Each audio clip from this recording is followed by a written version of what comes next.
Good morning, everyone. Oh, wow. Welcome. Looking out into this crowd, it's so hard to believe that this is all happening. It was born out of frustration sitting around a kitchen table, and look at us here today. I'm really blown away with all of this support. There's definitely power in numbers. Today, we're here to celebrate the great strength of my survivor sisters who are here in Washington, and to all of you who came out today to stand with survivors. My name is Liz Stein. I am a speaker, writer, educator, and activist in the anti-trafficking movement. I am a World Without Exploitation Stand Fellow, and I am also a survivor of Ghislaine Maxwell and Jeffrey Epstein. I met Ghislaine when I was a senior in college. I was just 21 years old. Maxwell introduced me to Jeffrey Epstein later on that day. That evening was the sliding glass doors moment that changed the trajectory of my entire life. I was once bright, fun, outgoing, and kind. I loved people, and people genuinely enjoyed being around me. But after meeting Jeffrey Epstein and Ghislaine Maxwell, it felt like someone shut off the lights to my soul. Instead of pursuing my dream of going to law school after graduation, overcoming the terror and the trauma that was inflicted on me by these sex traffickers, overcoming that became my decades-long full-time career. As sisters, as survivors, we're initiated into a sisterhood. We're in a sorority that none of us asked to join, but we all stand here today strong, stronger together because our collective voice is powerful. We stand together also to honor the beautiful souls who lost their lives in the pursuit of getting justice for Maxwell and Epstein's crimes.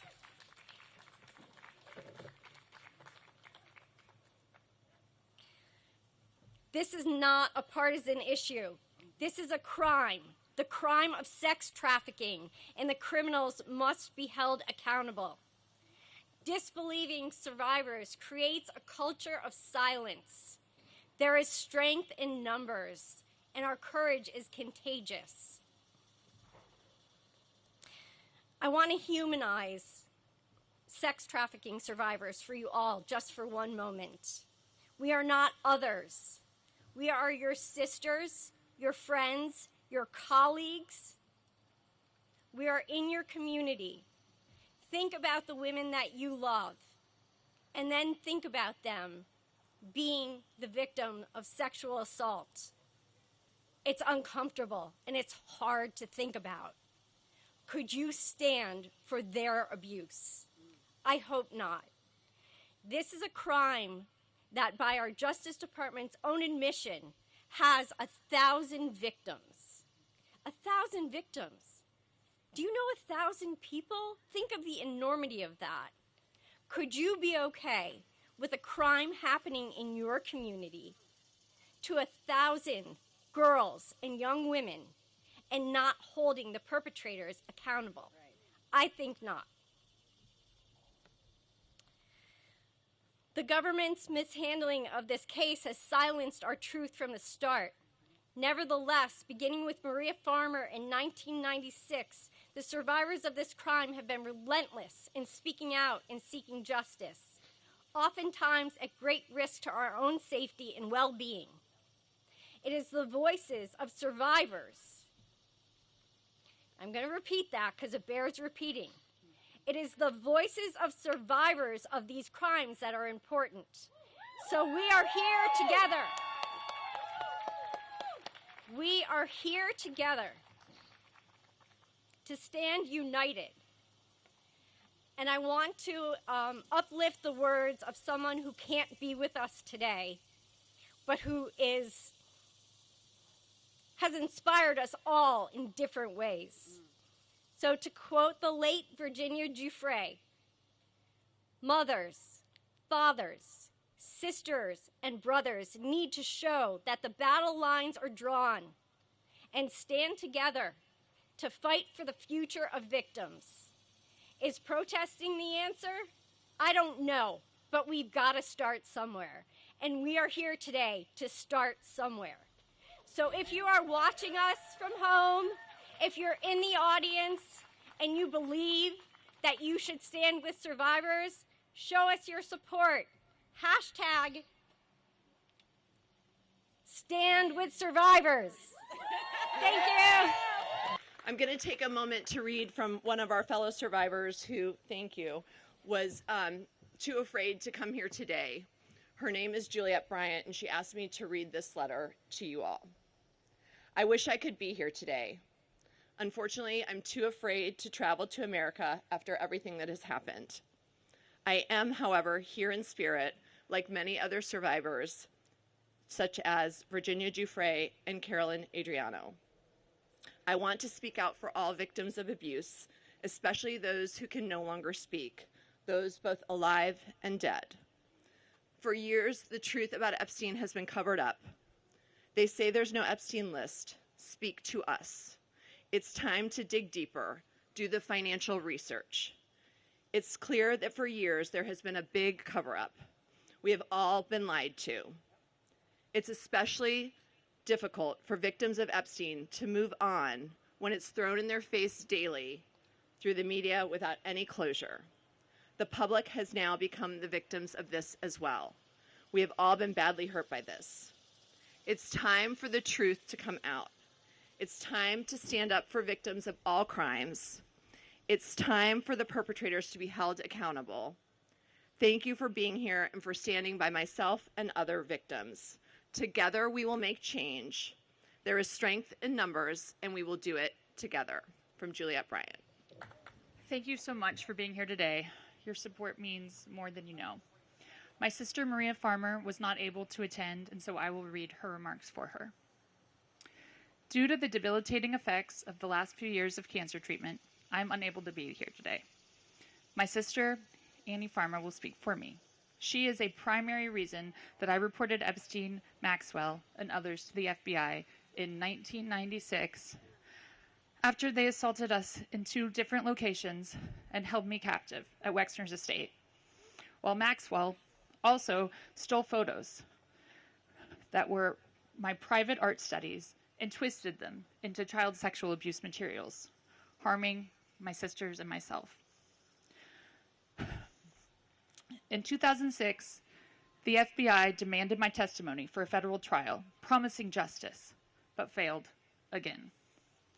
For 30 years, I've fought not only sex traffickers, but a federal government that has enabled them, while that same government fully ignored teen safety and my many FOIA report requests. After 3 decades of failure, I am suing them for answers.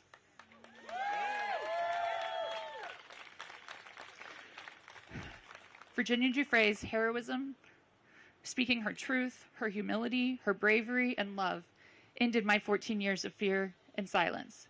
She is the heart of this fight. Please take a moment of silence for her.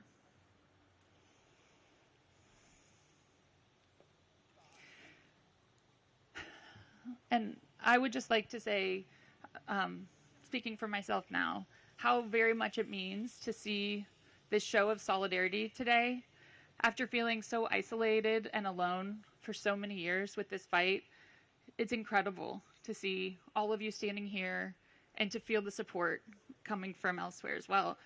Since I've come out publicly in this case, I've received so many notes and messages from people who have been impacted by this story because of how much they relate to the struggles involved in this story. Unfortunately, that's because so many people are affected by these crimes. We have a huge, widespread issue with child sexual abuse, with sexual violence against women, with abuse of power in all forms that leads to all forms of trafficking. Right?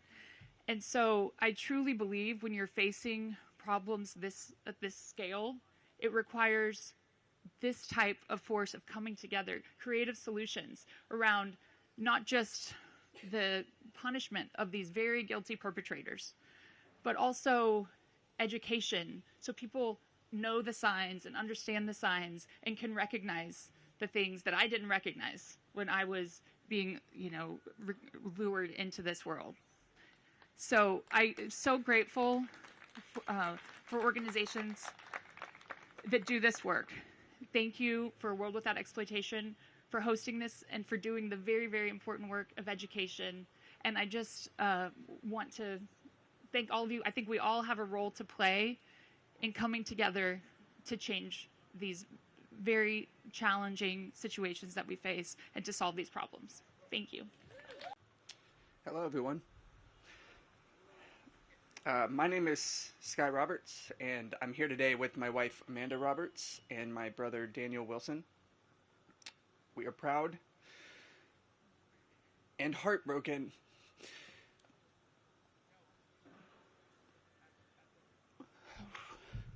to be standing here before you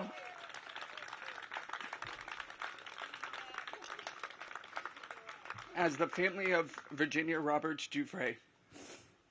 Virginia is not only our sister, she is a warrior, a survivor. And even though she is no longer with us in body, her voice, her courage, and her fight live on through every one of us here today.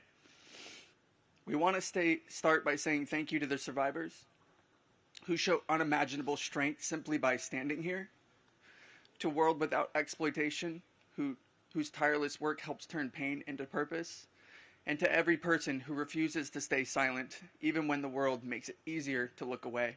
Yeah. It is an honor, a true privilege to stand with you, to support you, and to help keep Virginia's voice alive.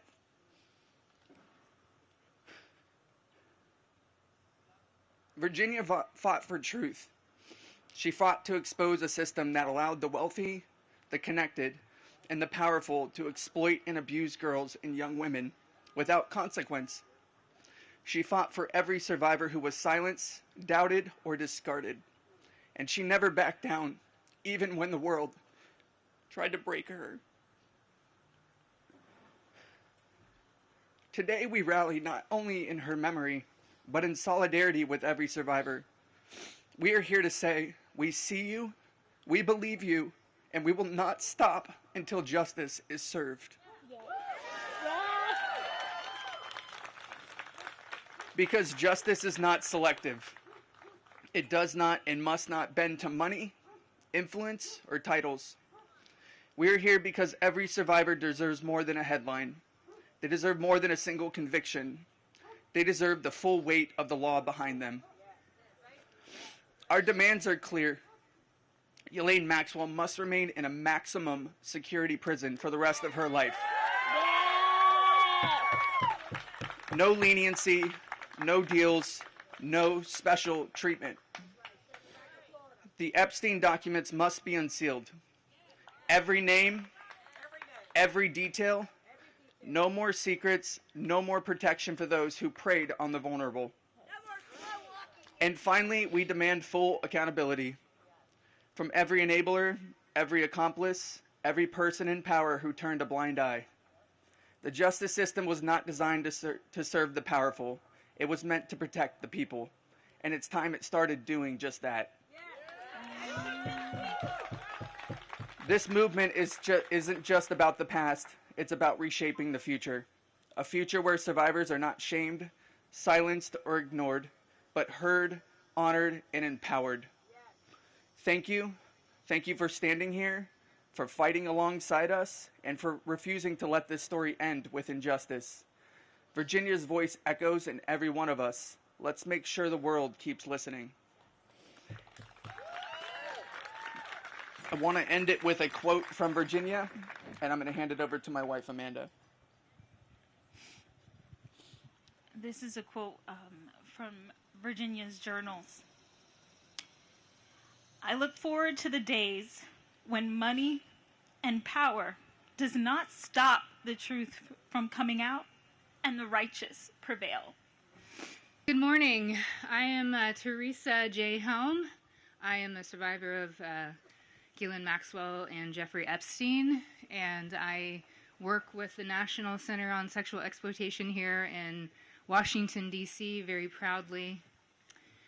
And today, I stand here as an expert of my lived experience at the hands of Jeffrey Epstein's co-conspirator, Ghislaine Maxwell, or as I first knew her as, Miss Maxwell. I was systematically recruited, trafficked across this great nation, groomed, and assaulted. Ghislaine, it was your butler that greeted me at the front door of your beautiful home, and it was your calm, manipulative, and fraudulent demeanor that cultivated my trust. That coercive system that you have mastered was entirely end-game oriented. And that end game was to feed the perversion of you and Jeffrey through sexual violence. It was you who sent me off to the home of a monster, knowing what was waiting for me. Ghislaine Maxwell, you are the system.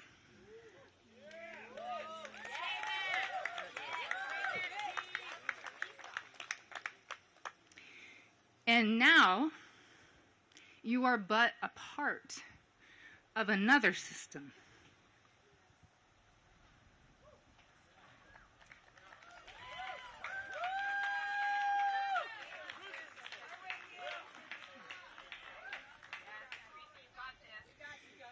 One that you've earned through your very own choices and actions. A prison system where you deserve to live for every moment of your 20-year sentence. And that alone is not enough. Systems require support.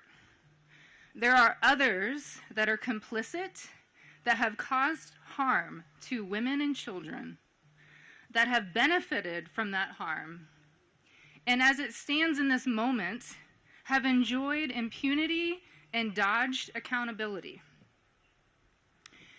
We've heard her voice, now hear ours, loud and clear. Systems built with a root of corruption, violence, and deceit always crumble. That time is coming. Your pseudo-power has diminished. It is our time in the power of justice, of common sense. It's our system now. This is a call to action. Now is the time to sift through and get rid of the perpetrators and bad actors. This imminent shift is how our country operates. It's how we will secure this nation's future. And the world is watching. And before I step away, I wanted to add one quick thought. Let's stop calling it an Epstein client list. And let's call it what it actually is. It's Epstein's sex buyer list. I'm so proud and honored to be here today. My name is Lisa Phillips, and I'm the host of award-winning podcast From Now On, where I interview survivors. In the year 2000, I was taken to Jeffrey Epstein's island while on a photo shoot in the Caribbean. Who I saw and what I experienced there would change me forever.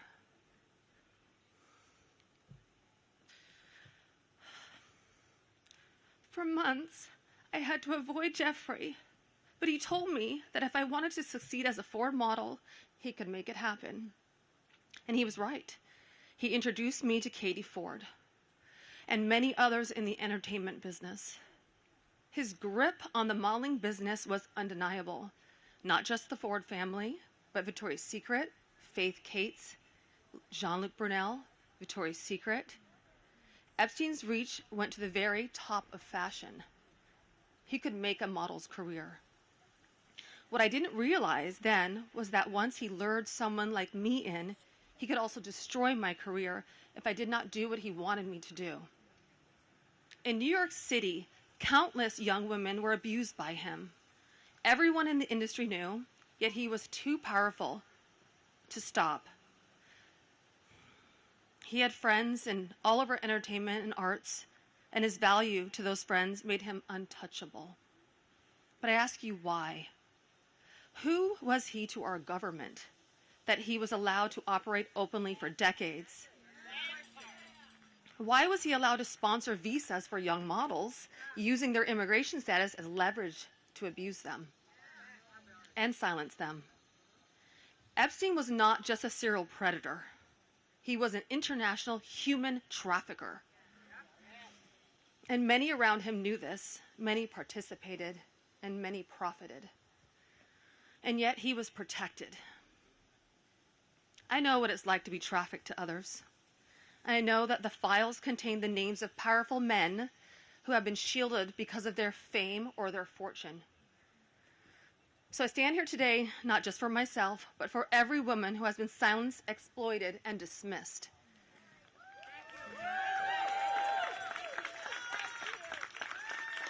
Thank you. And we are not asking for pity. We are demanding accountability.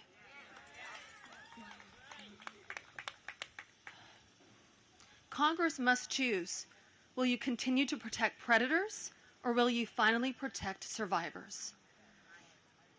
Transparency is justice. Release the files, end the secrecy, and stand with us in declaring that no one, no billionaires, no politicians, not world leaders, is above the law.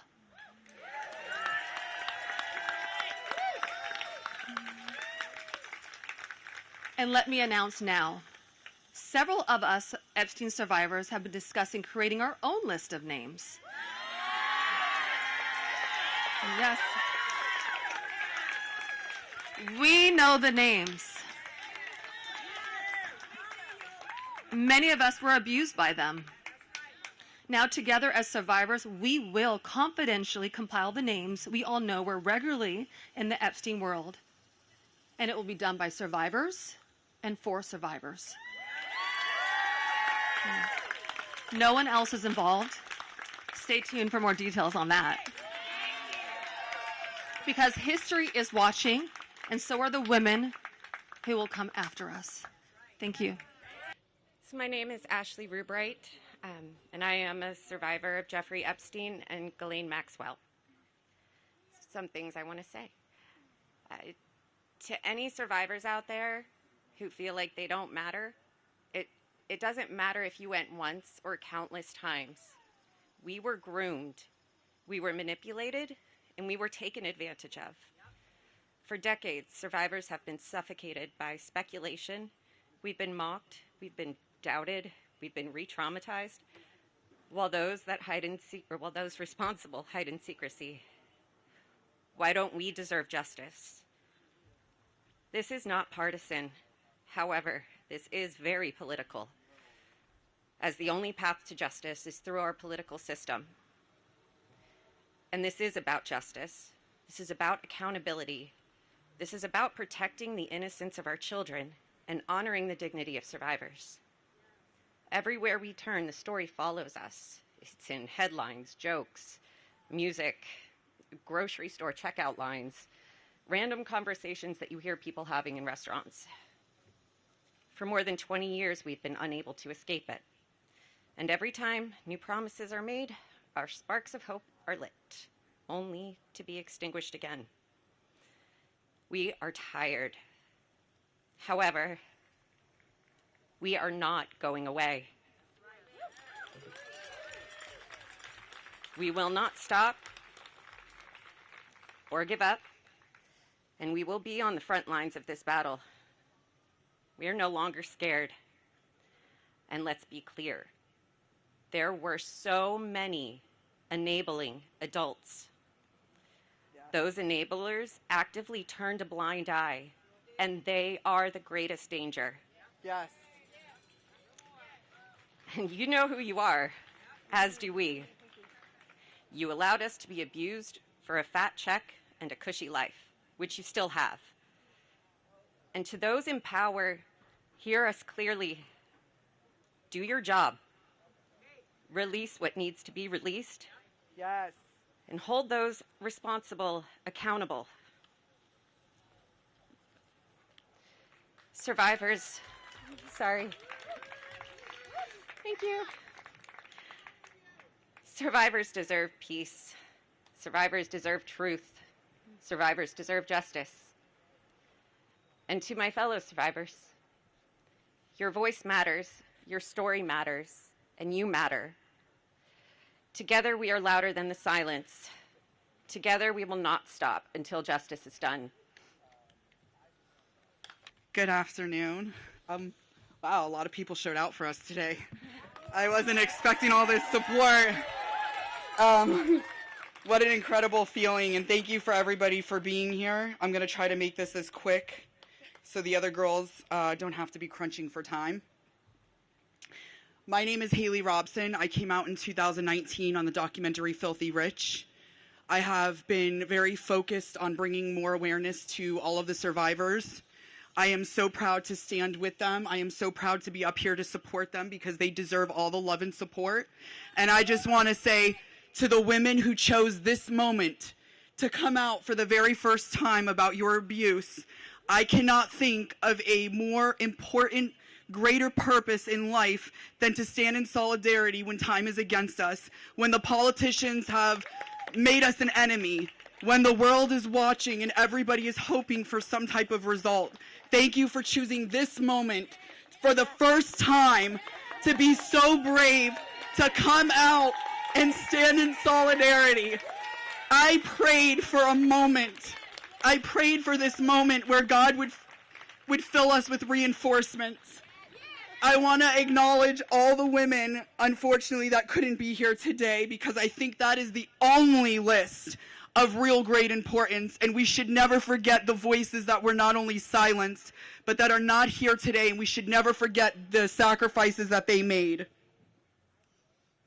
So today I would like to take a moment for Virginia, Sky, Danielle, and Carolyn. Their voices were just as powerful, and they were silenced just as much.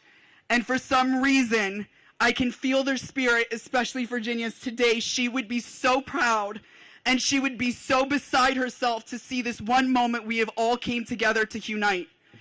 And for our government, and for the politicians who have taken our trauma and have weaponized it against us, making it unbearable, making it unlivable, making it hard to move on in a life that we wish to live in happiness and joy and peace and injustice that can only come from within at this point. And we have gotten to this point. Shame on you. Shame on you for using our trauma to weaponize this moment.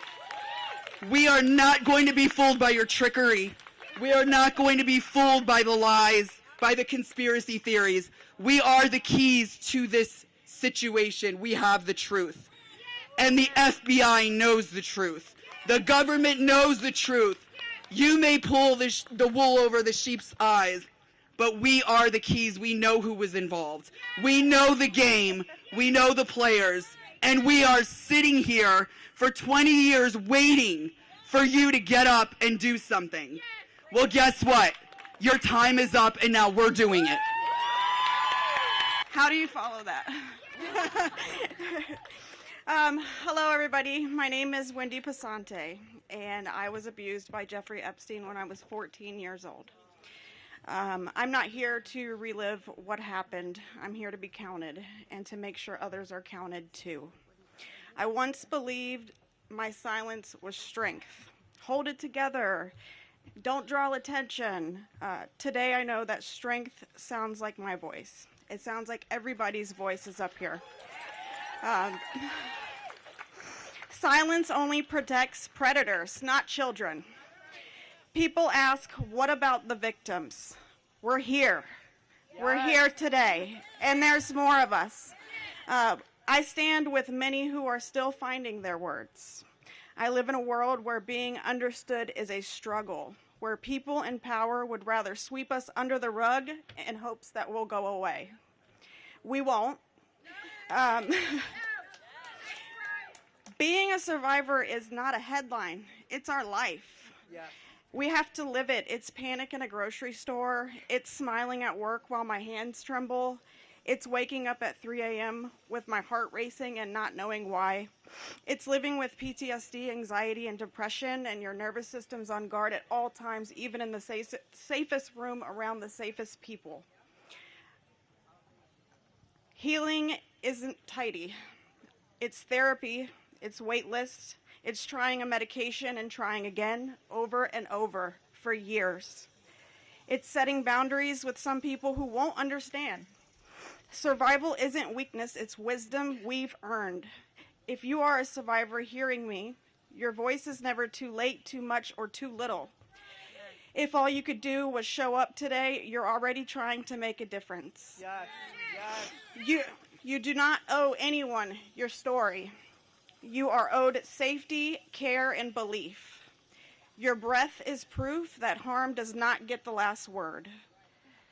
I'm not asking anyone to take a political side. I really don't even follow a lot of politics.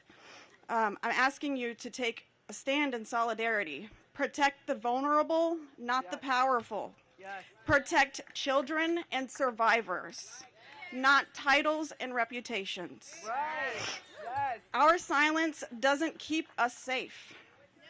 And I hope today's courage from all of us ladies can help someone else be safer tomorrow. We are here and we refuse to be erased. So thank you guys for listening to all of us and being here today. Hello, everybody. Thank you for being here. As I stand here today and look around, I want to acknowledge what it feels like to be in the presence of these incredibly brave, powerful women that I stand up here with. I am so empowered by each and every one of your fortitude, and I am following in the brave footsteps of those that came before me. While we each have our own stories and walk down different paths of life, we are bonded together as survivors. When I look into these beautiful faces, I am reminded that we all started our journeys with big hopes and dreams. Jeffrey Epstein and his co-conspirator, Ghislaine Maxwell, stole and systematically destroyed those dreams. We are a mosaic of shattered hopes and dreams at their hands. As an aspiring dancer, the manipulation came in forms of offering me dance studio space, discussing opportunities to meet with ballet masters, and aiding a very ill family member of mine, none of which would ever come to pass. Instead, I was left in a cycle of abuse that wore me down and broke me. When it happened, I would have to completely disassociate. Similar to a coma, my brain would need to protect itself, so I would retreat in choreographing in my own head to escape the cruel acts that were being carried out on my body. After, I would go to the studio bundled in giant, baggy clothing. I remember standing there, staring in the mirror as if it were an empty void. I was past the point of tears. There was nothing left. I was a hollow shell of myself. I could no longer watch my body move, let alone dance. He had taken something sacred from me. 2 decades later, I am still experiencing lingering effects of what happened to me as a teenager. I am just one story in the mosaic of women taking back their power by confronting the horrific truths of their pasts due to Jeffrey Epstein and Ghislaine Maxwell. We stand here today in the nation's capital for no other reason than to say that women's voices will not be marginalized. We stand together as a mosaic of stories, but we're also finding our way back to ourselves. We are reclaiming the fragmented shards of the hopes and dreams of our past to paint a better future for the next generation of women. This story has come to Washington to be told. Yes. We will be heard. Thank you. Yes. My name is Jess Michaels, and I'm a 1991 Jeffrey Epstein survivor. 27 years. For 27 years, I thought I was the only one that Jeffrey Epstein raped. I believed I was alone, and I was kept silent by the shame that was inside me and by the fear outside in the world. But I wasn't the only one. None of us were. And what once kept us silent now fuels that fire and the power of our voices.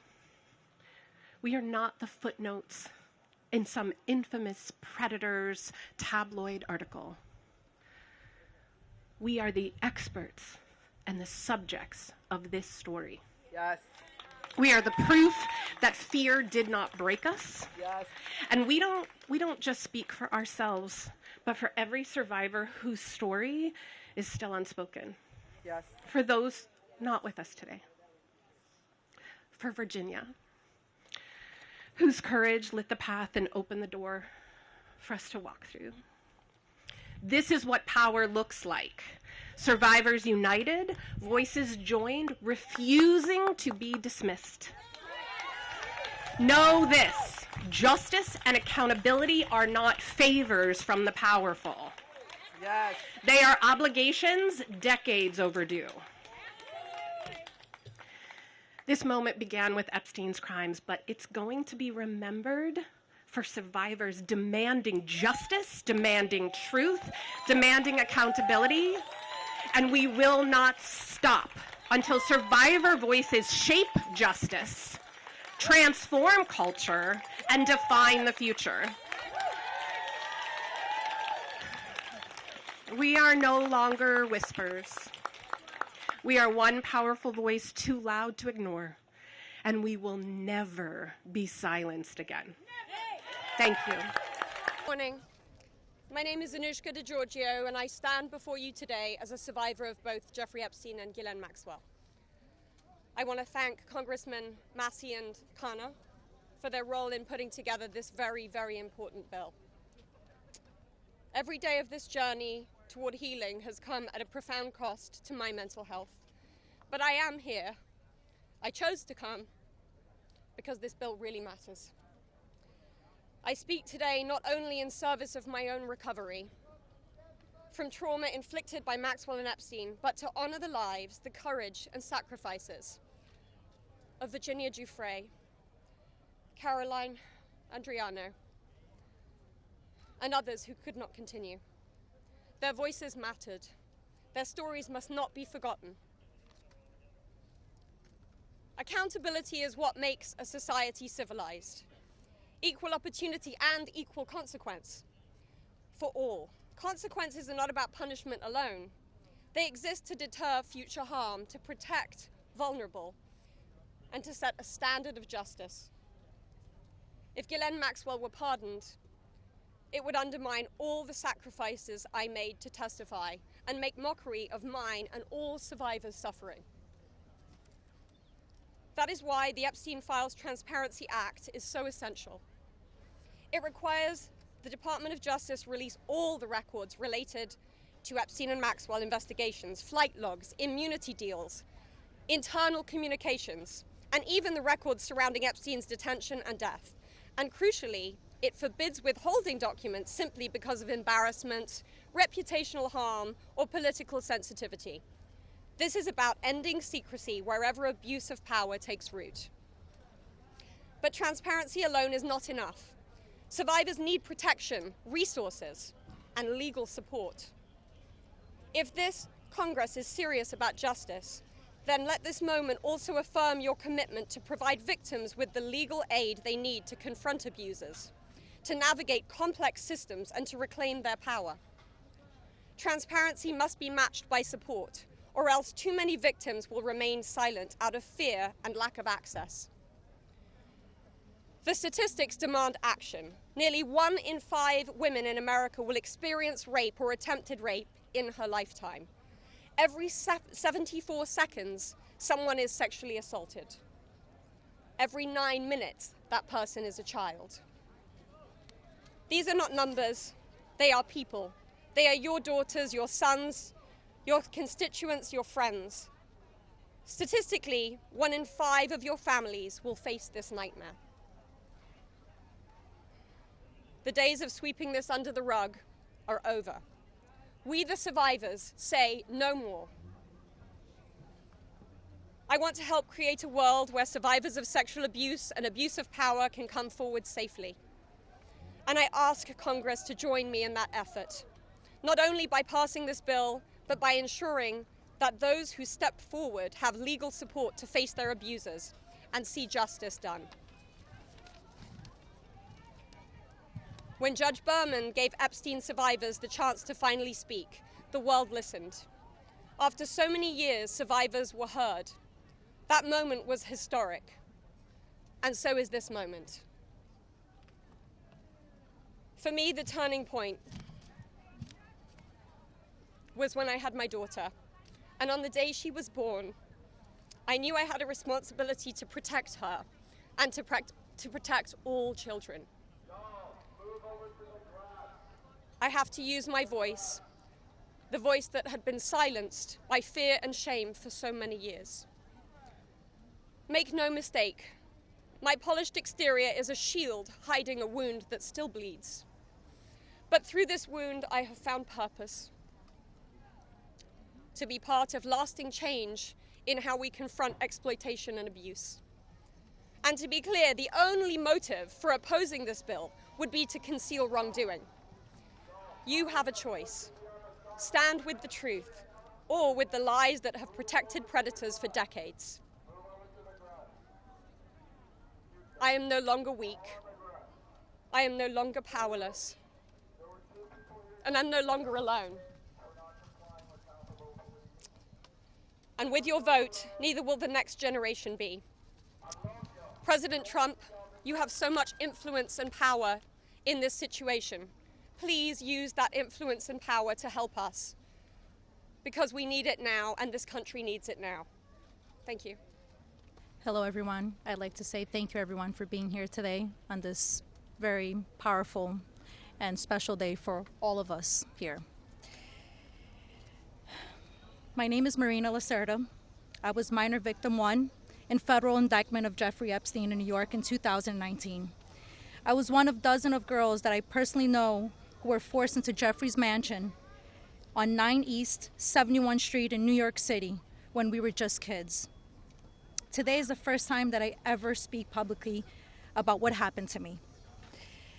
I never thought that I would find myself here.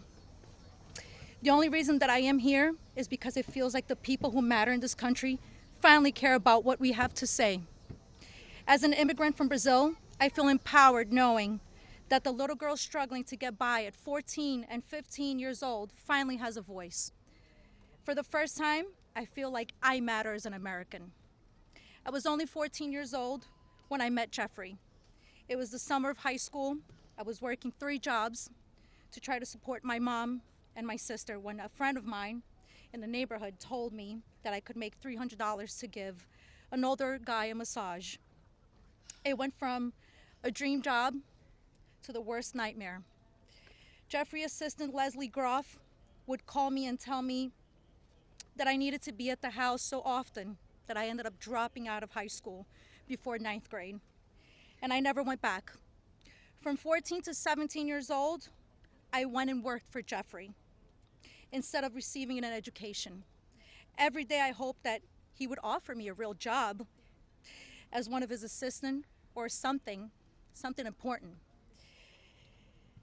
I would finally have made it big, as, like we say, the American dream. That day never came. I had no way out. I was, until he finally told me that I was too old. There are many pieces of my story that I can't remember, no matter how hard I try. The constant state of wonder causes me so much fear and so much confusion. My therapist says that my brain is just trying to protect itself, but it's so hard to begin to heal knowing that there are people out there who know more about my abuse than I do. The worst part is that the government is still in possession right now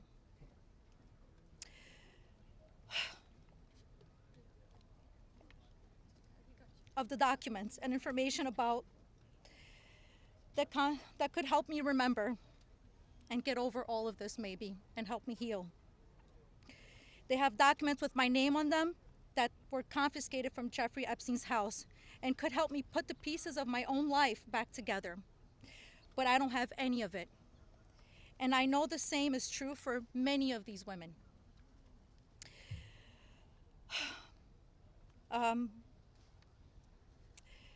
We are here to support this bill today, not only for transparency, but for the American people. But if the government is going to release these documents to the public, describing the crimes committed by Jeffrey Epstein and others, the least that they can do is give me my documents that they have about me. The other survivors deserve the same respect from our government. While our identifying information must be redacted to the public, it is equally important to provide the victims themselves with unredacted information. I will never forget when the FBI agent showed up in my door in 2008. Jeffrey Epstein hired a lawyer to represent me, or more like to represent him, I'd like to say. I couldn't ask any questions, and I had no idea what was going on. I was terrified. Until today, I think most of us are still terrified. I thought somebody was going to kill me. I thought something was going to happen to my sister or my mother. It went further out to even maybe thinking something would happen in Brazil with my family. And then one day, the lawyer said that everything was just gonna go away. Like nothing happened. I didn't need to testify. When I asked him why, he gave no explanation. That was it. So why? Why was I never called to testify then? We could have saved so many women. We could have saved so many lives from being abused. Why did he get away with it in 2008? Why was he able to go on in the abuse with hundreds of girls after the Florida investigation? Why didn't they let me testify to help stop him? Our government could have saved so many women, but Jeffrey Epstein was too important and those women didn't matter. Why? Well, we matter now. We are here today and we are speaking and we are not going to stop speaking. Today, I stand here with the women who have really helped me to find the strength to come out and come forward to share my story for the very first time. Together, we are stronger than ever. While she may not be with us, Virginia Roberts, we will continue to use our voices to strengthen yours always. Thank you. Hi, my name's Courtney Wild. I just wanted to take a second and just have a moment of silence for all the women survivors that aren't here with us today, that passed away due to anxiety, depression, trying to keep up with this case. A moment of silence, please.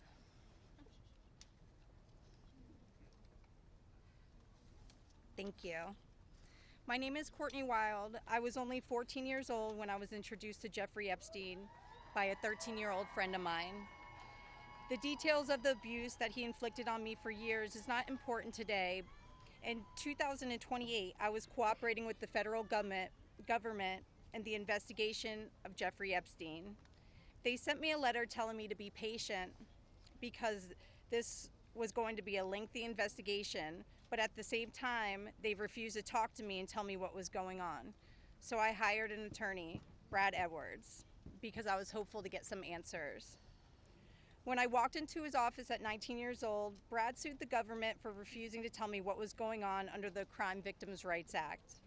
The only reason anyone ever found out that the government had already given Jeffrey Epstein immunity through the non-prosecution agreement was because our lawsuit forced the government to tell us. Otherwise, nobody would even know that today. Sometimes it's hard to believe that I had to sue the United States just to learn that my abuser was given immunity. I started as Jane Doe, but I decided I was proud enough to take on our country, and I was on the right side of history.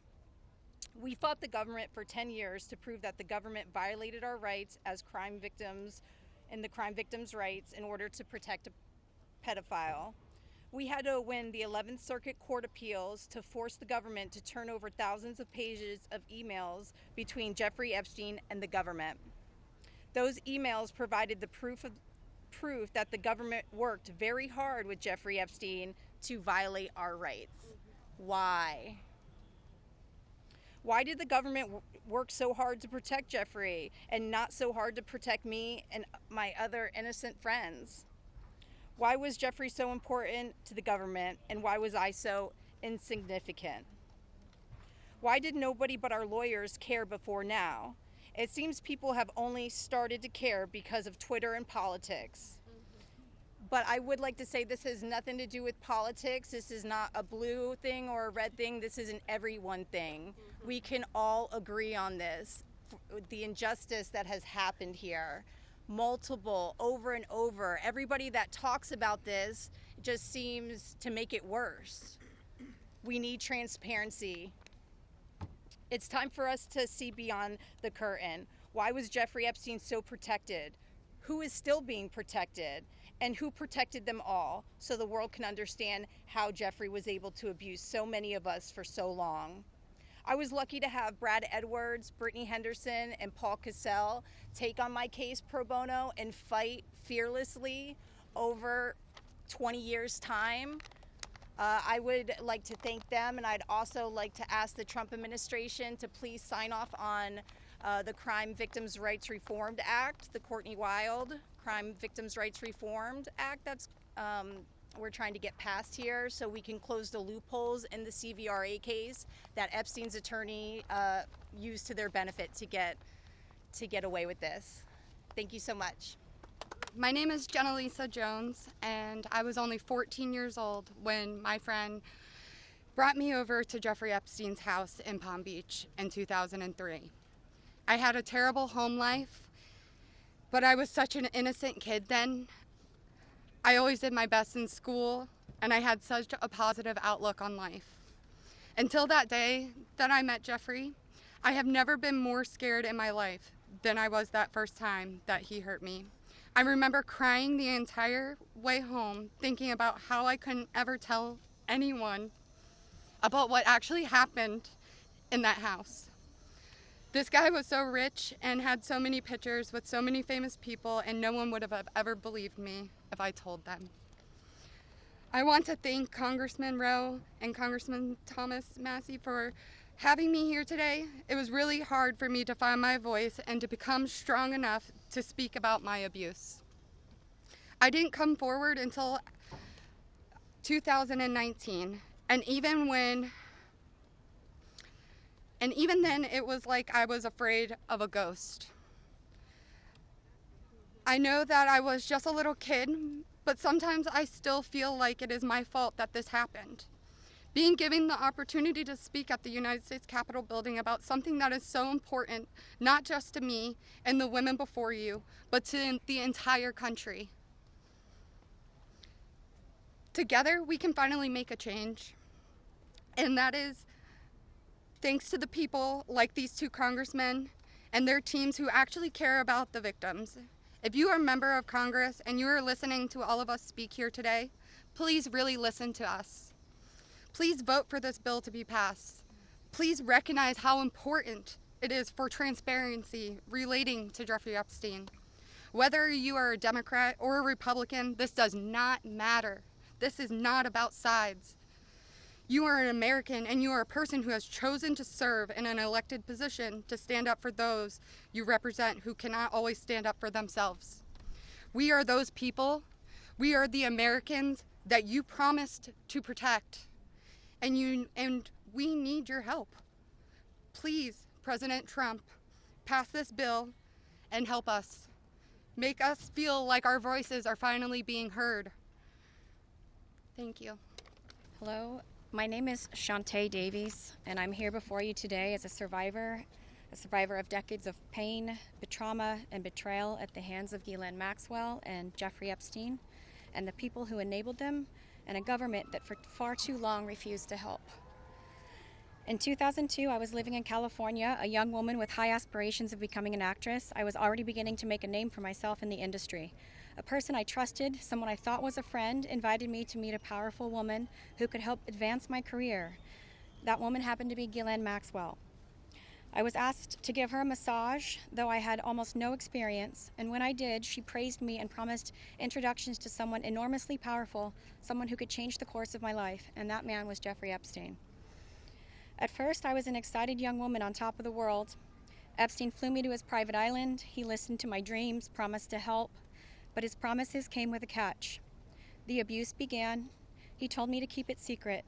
He manipulated me with quid pro quo I did not consent to, but I felt I had no one to turn to. He was too powerful. I was just one of the many young women trapped in his orbit. I was even taken on a trip to Africa with former President Bill Clinton and other notable figures. In those moments, I realized how powerless I was. If I spoke out, who would believe me? Who would protect me? Epstein himself was the most powerful leader of our country. Epstein surrounded himself, with the most powerful leaders of our country and the world. He abused not only me, but countless others, and everyone seemed to look away. The truth is, Epstein had a free pass. He bragged about his powerful friends, including our current president, Donald Trump. It was his biggest brag, actually. And while what I endured will haunt me forever, I live every day with PTSD. I live as a mother trying to raise my child while distrusting a world that has betrayed me. This kind of trauma never leaves you. It breaks families apart. It shapes the way we see everyone around us. But one thing is certain, unless we learn from this history, monsters like Epstein will rise again. There are files, government files, that hold the truth about Epstein, who he knew, who owed him, who protected him, and why he was allowed to operate for so long without consequence. Why was Maxwell the only one held accountable when so many others played a role? Why does the government hide this information from the public? This secrecy is not protection, it's complicity. And as long as the truth is buried, justice will remain out of reach. That is why this bill matters. Passing it will, bless you, ensure that the suffering of survivors is not in vain. Passing it will bring accountability, transparency, and prevention. It will help protect the next generation of predators who seek to place themselves above the law through wealth, influence, and connections. This is not just my story. It is about every survivor who carries invisible scars. It's about the weight we live with daily. It is about the families broken and the futures stolen. So I ask you, President Trump and members of Congress, why do we continue to cover up sexual abuse and assault? Who are we covering for? Let the public know the truth. We cannot heal without justice. We cannot protect the future if we refuse to confront the past. Thank you.